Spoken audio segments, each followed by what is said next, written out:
السلام عليكم ورحمة الله تعالى وبركاته. حبابنا خوتنا ان شاء الله تكونوا بخير ولاباس.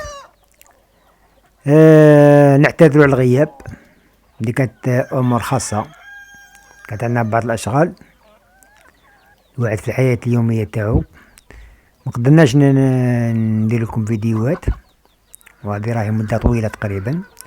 نعتذر المتبعين تاعنا.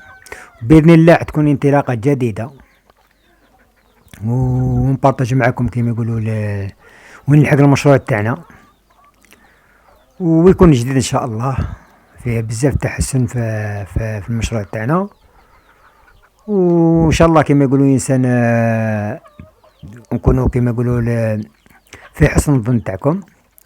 فيما يخص الفيديوهات المستقبلية اللي نقدروا نطرقوا ليهم على حسب الاسئله تاعكم، نقدر نجاوبكم على اسئله تاعكم، ندير لكم واللي عنده كاش موضوع خاص ولا يحب نديروا عليه موضوع بالنسبه لتربيه الدجاج البلدي، يديرنا في تعليق نقدر ندير لكم موضوع. بما اننا كما يقولوا غادي نبداو كما يقولوا في سلسله جديده تاع فيديوهات في هذه القناه، حيكون فيها جديد ان شاء الله، وبعض المعلومات المفيده ان شاء الله.